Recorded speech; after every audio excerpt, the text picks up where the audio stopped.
Good morning everyone. Bajrang coaching संस्थान competition class के general science period में आपका हार्दिक स्वागत एवं अभिनंदन है। पिछले जो क्लासें हुई है हम उनमें पढ़ रहे हैं ब्लड। क्या पढ़ रहे हैं? ब्लड, रक्त पढ़ रहे हैं। और रक्त का हमने प्रकार जितने भी हैं आरबीसी, डब्ल्यूबीसी, उनके बारे में सब चर्चाएं लगभग हो चुकी है। तो हम प्रत्येक पार्ट को एक धीरे धीरे उसको खोलकर पढ़ना चाह रहे हैं। ऐसा नहीं ऊपर ऊपर से पढ़ा, बिल्कुल खोल के पढ़ रहे हैं। तो हमने पिछली जो क्लास थी उसके अंदर आरबीसी के बारे में संपूर्ण जानकारी प्राप्त करी थी। आज हम इस क्लास में पढ़ेंगे डब्ल्यूबीसी। क्या पढ़ेंगे? WBC, white blood cells. तो व्हाइट ब्लड सेल्स देखिए, आज हम अध्ययन करेंगे डब्ल्यूबीसी का। इसका डब्ल्यूबीसी, डब्ल्यूबीसी को वैज्ञानिक नाम है ल्यूकोसाइट। क्या नाम है? ल्यूकोसाइट। ये बातें हम पहले कर चुके हैं। डब्ल्यूबीसी का वैज्ञानिक नाम क्या है? ल्यूकोसाइट। ये हम आपको पहले बता देते हैं। और इसके साइज भी हमने आपको बता दिया है कि इसकी अधिकतम साइज क्या है। तो देखिए, इसका जो साधारण परिचय है वो इस तरह से रहेगा। ये रक्त की सबसे बड़ी कोशिका है। रक्त की सबसे बड़ी कोशिका है। कौन है? डब्ल्यूबीसी। और इसका साइज आपने पढ़ लिया है कि ये 12 से 15 माइक्रोमीटर, कितनी माइक्रोमीटर होती है। डब्ल्यूबीसी हमारे रक्त की सबसे बड़ी कोशिका है और इसका साइज 12 से 15 माइक्रोमीटर होता है। आगे का पॉइंट देखिए इसका। आगे हम इसका पढ़ेंगे मुख्य कार्य। क्या पढ़ेंगे? मुख्य कार्य, कि ये करती क्या है। तो मुख्य कार्य में देखिए, यह है शरीर को, ये हमारे शरीर को प्रतिरोधक क्षमता प्रदान करती है। प्रतिरोधक क्षमता प्रदान करती है। प्रतिरोधक क्षमता प्रदान करती है। प्रतिरोधकता का मतलब ये हमें रोगों से, बीमारियों से लड़ने की क्षमता प्रदान करती है। दूसरा इसका पॉइंट हो जाएगा बीमारियों से बचाती है। बीमारियों से बचाती है। बीमारियों से बचाती है। कौन बचाती है? WBC, white blood cells. समझ में आ रहा है यहाँ तक? कोई दिक्कत? आगे इन्हें देखिए, इनके उपनाम जैसे बोल सकते हैं आप बॉडीगार्ड। ये हमारे शरीर के गार्ड की तरह सुरक्षा करती है। दूसरा हमें शोल्डर ऑफ बॉडी, हमारे शरीर का सिपाही भी कह सकते हैं। किसको? डब्ल्यूबीसी। डब्ल्यूबीसी हमारे सैनिक हैं। सैनिक इसलिए हैं कि ये हमें भाई सजीव और निर्जीव प्रकार की जितनी भी बीमारियां, रोगाणु या धूल डस्ट वगैरह जो भी आती हैं, उन सबसे हमारे शरीर को बचाती है। इसलिए इन्हें बॉडीगार्ड और शोल्डर ऑफ बॉडी के अन्य नामों से भी जाना जाता है। फिर इसका आकार देखिए, इसका आकार कैसा होता है? आकार या साइज कैसा होता है? किसका? समझ में आ रहा है? आकार, साइज। हिंदी में आप और ज्यादा हिंदी लिख सकते हैं। इसकी संरचना कैसी होती है? किसकी? डब्ल्यूबीसी की संरचना अनियमित होती है। कैसी होती है? अनियमित। अनियमित का मतलब कोई निश्चित संरचना नहीं होती है, निरंतर बदलती रहती है। समझ में आ गया यहाँ तक? इसके बाद आगे देखिए, आकार के बाद ये कोशिकाओं में केंद्रक होता है कि नहीं होता है। तो डब्ल्यूबीसी के अंदर केंद्रक होता है कि नहीं होता है? तो देखिए, ये कैसी होती है? केंद्रक युक्त होती है। कैसी होती है? केंद्रक युक्त होती है। इनमें केंद्रक पाया जाता है। केंद्रक के साथ साथ इसका खुद का अपना माइटोकॉन्ड्रिया माइटोकॉन्ड्रिया भी पाया जाता है। क्या पाया जाता है? माइटोकॉन्ड्रिया भी पाया जाता है। तो ये WBC है। WBC के अंदर समझ में आ गया होगा, इसकी संरचना अनियमित होती है, केंद्रक युक्त होती है, केंद्रक पाया जाता है और केंद्रक के साथ साथ इसका अपना माइटोकॉन्ड्रिया भी होता है। इसके बाद आता है इसका जीवन काल। WBC का जीवन काल, WBC का जीवन काल कितने दिन का होता है? 21 दिन, 21 दिन का होता है। वैसे इसका प्रॉपर जीवन काल 3 से 5 दिन का होता है, प्रॉपर जो ग्रोथ वाली बात है उसके अंदर। लेकिन जहां भी कंपटीशन क्लासों में जब भी पूछा गया है तो इसका आंसर क्या रहा है? 21 दिन। कितने दिन रहा है? 21 दिन। तो ये हो गई इसकी उत्पत्ति, 21 दिन डे। इसके बाद आता है कि इसकी उत्पत्ति कहाँ होती है? WBC की उत्पत्ति वहीं होती है जहां RBC की होती है। तो WBC कहाँ उत्पन्न होगा? वही लाल अस्थि मज्जा में। कहाँ होगा? लाल अस्थि मज्जा में। समझ में आ गया है? और लाल अस्थि मज्जा के साथ साथ आपको ये भी पता है कि वे 2 हड्डियां, जो मैं पीछे बता चुका हूँ कि किन 2 हड्डियों में रक्त का निर्माण होता है। तो एक आपको पता है फीमर और दूसरी रीढ़ की हड्डी। इन दोनों हड्डियों में भी RBC का निर्माण होता है। क्या समझ में आया? WBC की उत्पत्ति लाल अस्थि मज्जा में होती है। लाल अस्थि मज्जा के साथ साथ, लाल अस्थि मज्जा के साथ साथ 2 हड्डियां जिनके बारे में हम पहले चर्चा कर चुके, एक फीमर और एक रीढ़ की हड्डी, वहां में भी रक्त की WBC कणिकाओं का निर्माण होता है। यहाँ तक कोई दिक्कत नहीं है। अब अगला प्रश्न आता है बुर्णीय अवस्था। कौन सी अवस्था? बुर्णीय अवस्था। जब भ्रूण बनता है उस अवस्था में WBC का निर्माण कहाँ होता है? तो WBC का निर्माण यकृत में होता है, आपके लीवर में होता है। कहाँ होता है? यकृत में। इसके बाद अगला जो पॉइंट है वो आपका आ जाएगा कि WBC का शमशान घाट। WBC का शमशान घाट कौन सा है? कहाँ पे इनकी मृत्यु होती है? तो इसका आंसर भी यही होगा कि ज्यादातर WBC लड़ते हुए यकृत में शहीद हो जाते हैं। तो ये WBC से संबंधित जो मोस्ट वैल्यूएबल क्वेश्चन थे कि WBC क्या है। तो WBC को हम वैज्ञानिक नाम ल्यूकोसाइट्स है। ये रक्त की सबसे बड़ी कोशिका है जिसका आकार वहां लिखा हुआ है। मुख्य कार्य ये शरीर को प्रतिरोधक क्षमता प्रदान करती है, बीमारियों से लड़ने से बचाती है। इनका आकार अनियमित होता है, केंद्रिक युक्त होती है, माइटोकॉन्ड्रिया पाया जाता है। जीवन काल 21 दिन का होता है। उत्पत्ति इनकी वही होती है जहां RBC की होती है। तो लाल अस्थि मज्जा में होती है। इसके साथ साथ ये फीमर और रीढ़ की हड्डी में इनका निर्माण होता है। बुर्णीय अवस्था में इनका निर्माण यकृत में होता है और बुर्णीय अवस्था में इनकी मृत्यु भी यकृत में ही होती है। ये ध्यान रखना, ये नीचे लिख दिया है मैंने कि WBC का शमशान घाट किसे कहते हैं, कि इनकी मृत्यु कहाँ होती है, तो वो यकृत में होती है। यहाँ तक आपको अच्छे से समझ में आ गया होगा। आगे का जो टॉपिक होगा वो होगा आपका WBC का प्रकार। आगे का क्या टॉपिक रहेगा कि WBC कितने प्रकार की होती है। आगे देखिए WBC के प्रकार। यहाँ से यहाँ लिख रहा हूँ WBC के प्रकार। WBC कितने प्रकार का होता है? तो देखिए ये 2 प्रकार का होता है। कितने प्रकार का होता है? 2 प्रकार। पहला होता है कणिकाणु। पहला कौन सा होता है? कणिकाणु। पहला कौन सा होता है? कणिकाणु। WBC के प्रकार। WBC कितने प्रकार का होता है?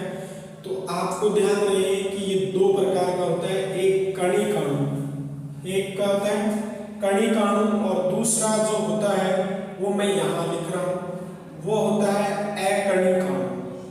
अकणिकाणु। दूसरा कौन सा होता है? अकणिकाणु। इस कणिकाणु और अकणिकाणु की क्या परिभाषा होगी तो वो आप देखिए। इसके अंदर एक या एक से अधिक केंद्रक होते हैं, एक या एक से अधिक केंद्रक होते हैं, ठीक है। और अकणिकाणु के अंदर केवल एक ही केंद्रक होता है, एक ही केंद्रक होता है। समझ में आया? क्या समझ में आया कि रक्त की कणिकाएं WBC कितनी प्रकार की होती है? तो WBC दो प्रकार की होती है, एक कणिकाणु और एक अकणिकाणु। कणिकाणु की क्या पहचान है? इनमें एक या एक से अधिक केंद्रक होते हैं, इनमें एक ही केंद्रक होता है। यहाँ तक किसी की कोई समस्या है? नहीं है? समझ में आ रहा है बराबर? तो आगे देखिए इन कणिकाणुओं के प्रकार। ये कणिकाणु भी तीन प्रकार के होते हैं। कितने प्रकार के होते हैं? कणिकाणु तीन प्रकार के। पहला होता है इओसिनोफिल।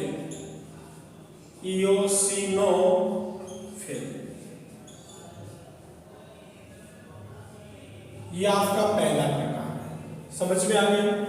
इसके बाद इसका दूसरा जो प्रकार है वो देखिए, इओसिनोफिल। इसके बाद होता है बेसोफिल। कौन सा? बेसोफिल। बेसोफिल के बाद जो तीसरा प्रकार आता है उसे हम कहते हैं न्यूट्रोफिल। क्या कहते हैं? न्यूट्रोफिल। ये है न्यूट्रोफिल। WBC कितने प्रकार की होती है? दो प्रकार की, एक कणिकाणु और एक अकणिकाणु। कणिकाणु जिनमें एक ही केंद्रक होता है, और ये तीन प्रकार की होती है, इओसिनोफिल, बेसोफिल और न्यूट्रोफिल।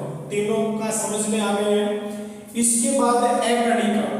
ये अकणिकाणु भी दो प्रकार की होती है। कितने प्रकार की होती है? दो प्रकार की। कितने प्रकार की? दो प्रकार की। इन दो प्रकारों में पहले जो है उसको हम लिखते हैं लिम्फोसाइट।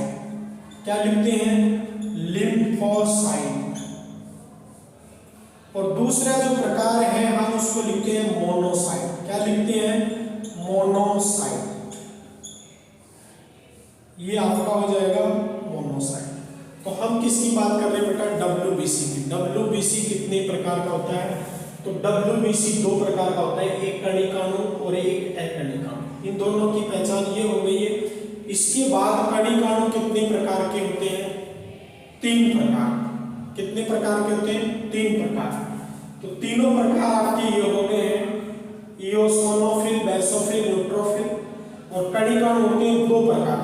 कितने प्रकार के? दो प्रकार के, लिम्फोसाइट और एक मोनोसाइट। तो अब आप देखिए एक सारणी सी बना रहे हैं अपन। इस सारणी में अब ये तो ब्रैकेट हो जाएगा, यहाँ पे मैं लिख रहा हूं, तो इस सारणी को अच्छे से देखिए आप।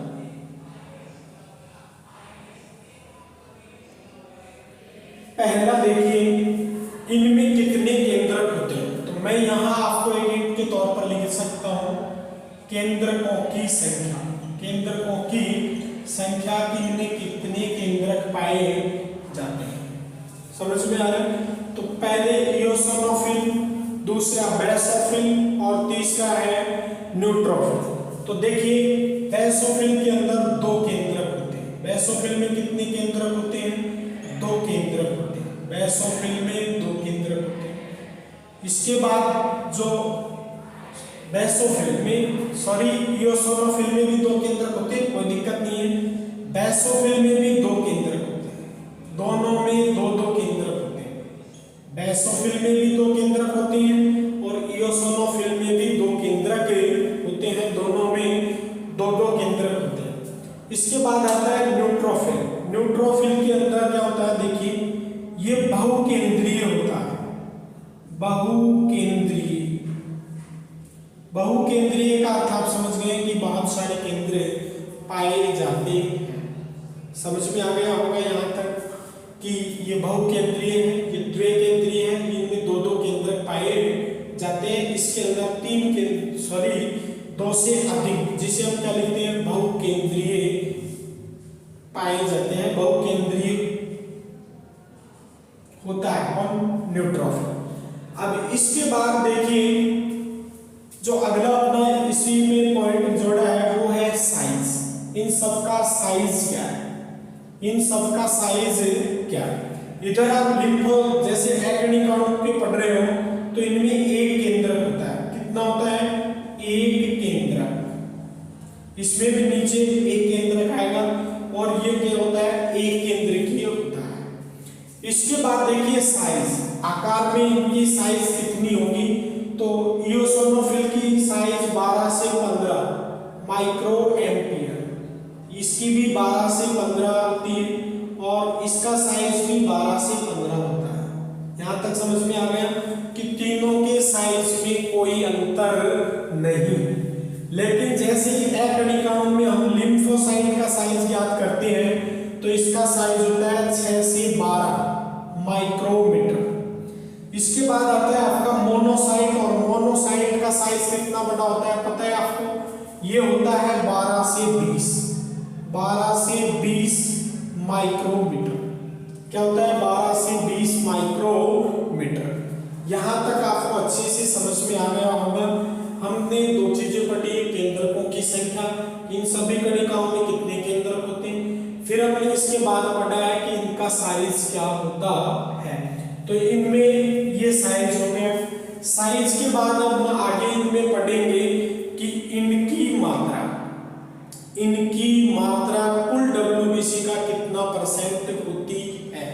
तो यहां मैं लिख रहा हूं WBC में प्रतिशत, WBC में प्रतिशत कि WBC में इनकी कितनी मात्रा पाई जाती है। तो देखिए आपको अच्छे से पता लग जाएगा कि इओसिनोफिल की कितनी मात्रा होती है WBC।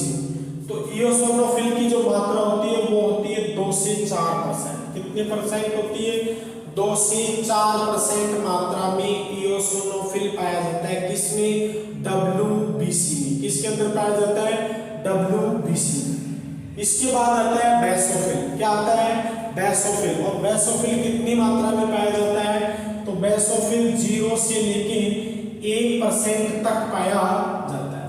कौन पाया जाता है, बेसोफिल। इसके बाद आता है आपका न्यूट्रोफिल, और न्यूट्रोफिल की मात्रा कितनी होती है, न्यूट्रोफिल की मात्रा 60 से 70% होती है। यानी अभी यहाँ एक अच्छा प्रश्न बन जाएगा कि सर्वाधिक पाए जाने वाला न्यूट्रोफिल, सबसे कम पाया जाने वाला बेसोफिल। ऐसे ही नीचे देखिए WBC में कितने प्रतिशत लिम्फोसाइट पाया जाता है, तो ये आंसर होगा आपका 25%। 25% क्या पाया जाता है, लिम्फोसाइट पाया जाता है। और मोनोसाइट कितना होता है, ये 5% होता है। मोनोसाइट कितना होता है, 5% होता है। तो हम क्या पढ़ रहे हैं, WBC पढ़ रहे हैं। WBC के दो प्रकार हैं, एक कणिकाणु और एक है कणिकाणु। कणिकाणु कितने प्रकार की, 3 प्रकार की। तीनों प्रकारों में केंद्रों की संख्या इतनी है, इनकी साइज इतनी है, और कुल WBC में इनका प्रतिशत मात्रा में भाग कितना है, तो वो प्रतिशत मात्रा में भाग पहला है इओनोसोफिल, ये 2 से 4% होता है। बेसोफिल 0 से 1% होता है। न्यूट्रोफिल 60 से 70% होता है। लिम्फोसाइट 25% होता है और मोनोसाइट 12 से 20% होता है। यहां तक आपको अच्छे से समझ में आ गया होगा। इसके बाद जो अगला प्रश्न होगा वो होगा आपका जीवन काल। क्या होगा, जीवन काल। अब जीवन काल में देखिए आपने आरबीसी का जीवन काल पढ़ लिया है। आरबीसी का जीवन काल कितना था, 120 दिन। डब्ल्यूबीसी का जीवन काल कितना है, 21 दिन। लेकिन अब इनके बीच में ये इओनोसिनोफिल है, इओसिनोफिल, बेसोफिल, न्यूट्रोफिल, लिम्फोसाइट और मोनोसाइट, इनका जीवन काल कितना, इनका जीवन काल कितना है। तो देखिए जो पहला है इओनोसोफिल, इसका जीवन काल होता है 7 से 12 दिन। कितने दिन का, 7 से 12 दिन का होता है। कितने दिन का होता है, 7 से 12 दिन का। बेसोफिल का जीवन काल होता है 12 से 15 दिन का, 12 से 15 दिन का, 12 से 15 दिन का। तीसरा जो है आपका न्यूट्रोफिल, इनका जीवन काल होता है 2 से 5 दिन का। कितने दिन का? 2 से 5 दिन, 2 से 5 दिन का जीवन काल होता है। इसके बाद आपका बचता है लिम्फोसाइट और मोनोसाइट, लिम्फोसाइट और मोनोसाइट। तो देखिए लिम्फोसाइट का जीवन काल आधे से 1 दिन का होता है, आधे से 1 दिन का जीवन काल होता है। और जो मोनोसाइट बच गया है इसका जीवन काल 2 से 5 दिन का होता है। कितने दिन का होता है? 2 से 5 दिन का। कितने दिन का? 2 से 5 दिन का। तो अब आप जो कंपटीशन की तैयारी में लगे हुए हैं, साइंस कहीं आपके लिए खतरा बनी हुई है, तो ऐसा कुछ भी नहीं है। सभी प्रश्न आप इसमें से बना बना के 100% निकाल सकते हैं। आपकी प्रत्येक समस्या का हल इसमें आराम से निकल जाएगा। ब्लड से संबंधित कैसे निकलेगा आपसे देखिए, जैसे प्रश्न नंबर 1 बनाया हुआ है कि सर्वाधिक ब्लड सेल्स, सर्वाधिक सर्वाधिक कणिकाएं रक्त में कौन सी कणिकाएं सर्वाधिक पाई जाती है? सर्वाधिक कौन सी कणिकाएं पाई जाती है? समझ में आया? तो एक आंसर होगा जैसे WBC, प्लेटलेट्स और RBC। किनके अंदर? तीनों में सर्वाधिक कौन सी पाई जाती है पता है आपको? RBC। सबसे कम कौन सी पाई जाती है? WBC। समझ में आ गया? अब यहाँ प्रश्न अलग है कि WBC के अंदर कौन सी कणिकाएं सर्वाधिक पाई जाती है? तो WBC में सर्वाधिक कौन सी है? ये रहा आपका 60 से 70। न्यूट्रोफिल सर्वाधिक मात्रा में पाई जाती है। यहाँ आप लिख सकते हैं कि ये सर्वाधिक मात्रा में पाई जाती है। WBC में सर्वाधिक कौन सी पाई जाती है? न्यूट्रोफिल। WBC में कौन सी कणिकाएं सबसे कम पाई जाती है? ये सबसे कम कौन सी है? बेसोफिल। अब यहाँ पे अगला प्रश्न आएगा, WBC में सबसे बड़ी कोशिका कौन सी है? सबसे बड़ी साइज में ये मोनोसाइट। सबसे बड़ी साइज कौन सी है? मोनोसाइट। ऐसे ही वो सबसे जो छोटी साइज पूछता है तो क्या आ जाएगा? लिम्फोसाइट। समझ में आ गया? अब आपसे ये पूछ लेंगे सबसे अधिक जीवन काल किसका होता है? इन 5 कणिकाओं में सबसे अधिक जीवन काल किसका होता है? तो ये 12 से 15 दिन का जीवन काल बेसोफिल का होता है। सबसे कम दिन का जीवन काल किसका होता है? लिम्फोसाइट का। ये आधे से 1 दिन का होता है। तो ऐसे आप ब्लड की जितनी भी समस्याएं हैं उनमें अभी हमने आपको पढ़ाया कि WBC के प्रकार। तो ये WBC का प्रकार था, आप इसे अच्छे से याद कर सकते हैं, कोई दिक्कत नहीं होगी। समझ में आ गया है यहाँ तक? आगे इनके कार्य देखिए, ये जो 5 कणिकाएं हैं इनके क्या क्या कार्य हैं, इनका कार्य क्या है? तो अभी देखिए जो सबसे पहले कार्य है, इन कार्यों को ये किस तरह से करते हैं। तो प्रकार के साथ साथ इनके क्या लिखना है? कार्य, कणिकाओं के कार्य। WBC का कार्य तो आप पढ़ ही रहे हैं, लेकिन इन कणिकाओं के क्या क्या कार्य हैं? तो पहला देखिए इओसिनोफिल और दूसरा है बेसोफिल। ये दोनों मिलकर एक कार्य करती है। ये दोनों मिलकर क्या करती है? एक ही कार्य करती है। ये जो न्यूट्रोफिल है ये अकेला कार्य करता है। और इसके बाद जो 2 कणिकाएं बचती है, एक लिम्फोसाइट और एक मोनोसाइट, एक लिम्फोसाइट और मोनोसाइट। समझ में आ रहा है? तो अभी हम जो पढ़ने जा रहे हैं वो हम पढ़ेंगे इओसिनोफिल के कार्य। इओसिनोफिल के कार्य ये कैसे कार्य करती है? तो देखिए दोनों मिलकर, देखिए पहले आप समझिए कार्य कैसे होता है। कि जैसे हम नाक से सांस लेते हैं तो हमारे शरीर में 2 प्रकार की गंदगी प्रवेश करती है, एक सजीव गंदगी और एक निर्जीव गंदगी। तो निर्जीव गंदगी में क्या आता है? अपना डस्ट आता है, पॉल्यूशन आता है, प्रदूषण। तो ये डस्ट अंदर नाक में जाने से पहले हमारी कोशिकाओं से चलता है, फिर इसके बाद श्लेष्मा होता है, बाल होते हैं नाक में, उनसे चलता है। उनसे चलने के बाद में ये सीधा, अगर वहां नहीं होता है तो ये सीधा हमारी कोशिकाओं में प्रवेश करता है। तो जैसे ही धूल नाक के द्वारा शरीर में प्रवेश करती है, तो जैसे ये शरीर में प्रवेश करती है तो सबसे पहले कौन कार्य करता है? तो सबसे पहले बेसोफिल कार्य करता है। कौन करता है? बेसोफिल कार्य करता है। और बेसोफिल काम क्या करता है? बेसोफिल धूल कणों की पहचान करता है। धूल कणों की क्या करता है? पहचान करता है। पहचान किस लिए करता है?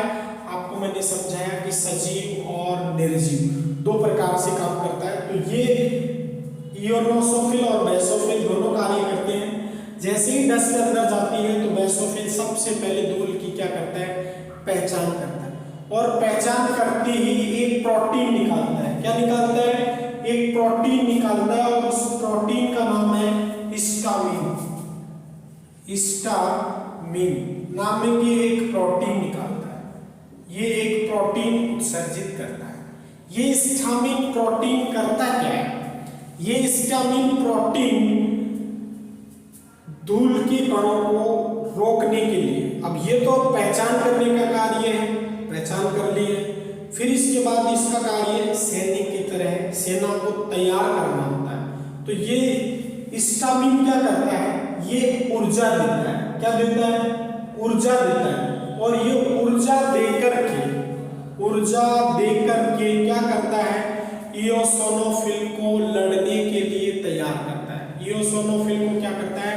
लड़ने के लिए प्रेरित करता है, उसको उकसाता है कि बाहर से आक्रमण आ गया, आप लड़ने के लिए तैयार रहिए। ये कार्य कौन करता है? बेसोफिल। बेसोफिल धूल के कणों की पहचान करता है और बोलता है कि अब मारने वाले आ गए हैं।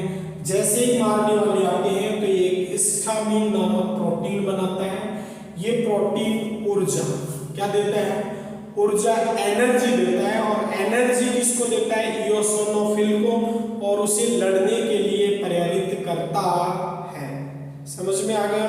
और ये दोनों मिलकर क्या करते हैं? ये दोनों मिलकर के इस निर्जीव गंदगी जो डस्ट आती है इसको क्या करते हैं? रोकते हैं, उसको समाप्त करने का कार्य करते हैं। तो ये यहाँ तक आपको समझ में आ गया होगा। आगे देखिए, अपने को जो लगता है कि हम कई बार अचानक धूल या डस्ट में जाते हैं, साफ सफाई करते हैं, तो हमारी नाक में डस्ट की मात्रा अधिक चली जाती है। डस्ट की मात्रा क्या चली जाती है? बहुत ज़्यादा चली जाती है। ऐसी स्थिति में हमें बार बार छींकना, जुकाम लगना, ठंडे गर्म में जाने से जुकाम लग जाती है, बार बार छींकें आती है। तो आप समझते हैं कि हम इसे क्या कहते हैं? इसे हम ये कहेंगे एलर्जी। क्या कहेंगे? एलर्जी। अब आपको ये पता होना चाहिए कि एलर्जी क्यों होती है। एलर्जी क्यों होती है? एलर्जी का कारण आपकी डस्ट नहीं है। एलर्जी का कारण क्या है? समझने की कोशिश कीजिए। डस्ट के जाने से एलर्जी नहीं हुई है। अब इसे अच्छे से सुनिए। एलर्जी इसलिए हुई है कि उस डस्ट को हटाने के लिए इयोसिनोफिल की मात्रा बढ़ गई है। किसकी मात्रा बढ़ गई है? इयोसिनोफिल जो कणिकाएं हैं उनकी मात्रा बढ़ गई है। उनकी मात्रा बढ़ने से हमें बार बार छींक आ रहा है। इस छींक में जो धूल के कण गए हैं उनको बाहर करना होता है। मेरा कहने का अर्थ आपको समझ में आ गया होगा कि एलर्जी नाम की जो बीमारी है वो डस्ट से नहीं होती है। कई पागल आपको बताएंगे कि डस्ट से होती है, लेकिन डस्ट से नहीं होती। डस्ट को रोकने वाला जो कण है, जो कोशिका है, इयोसिनोफिल, उसकी अधिकता के कारण होती है। और उसकी अधिकता के कारण क्या होता है? हमें बार बार छींक आती है, और उस छींक के कारण वो जो डस्ट, गंदगी या रोगाणु बीमारियां थी वो बाहर आ जाती है। तो आप समझ गए होंगे कि इयोसिनोफिल इसकी अधिकता से क्या? इसकी अधिकता से क्या होता है? एलर्जी होती है। और एलर्जी को हम साइंस में क्या लिखते हैं? एलर्जी को हम साइंस में लिखते हैं इओसिनोफिलिया। क्या लिखते हैं? इओसिनोफिलिया। यह उस बीमारी का नाम है जिसे आप एलर्जी कहते हैं। एलर्जी कभी भी डस्ट से नहीं होती होती है। डस्ट को रोकने वाली जो कणिकाएं हैं जिनका नाम इयोसिनोफिल है, इनकी मात्रा बढ़ने से हमें एलर्जी होती है, और वो एलर्जी हमें क्या देती है, छींक देती है, और इस छींक के कारण क्या होता है, हम उस डस्ट को बाहर निकाल देते हैं। तो अब आगे देखिए, ये तो हो गया इयोसिनोफिल के कार्य। अब बाकी 1 2 3 ये जो बच गए हैं, इनके कार्य मैं आपको अगली क्लास में बताऊंगा। तो अगला अपना टॉपिक होगा न्यूट्रोफिल के कार्य या बेसोफिल के कार्य। आपको अच्छे से समझ में आया होगा। ये WBC है, एक क्लास में पूरा नहीं होगा, और ज़्यादा बड़ी क्लासें नहीं है, छोटी छोटी क्लासें हैं, आप इन्हें अच्छे से पढ़िए। आपको अच्छा लग रहा है तो पड़ोसी को शेयर कर दीजिए। Thank you.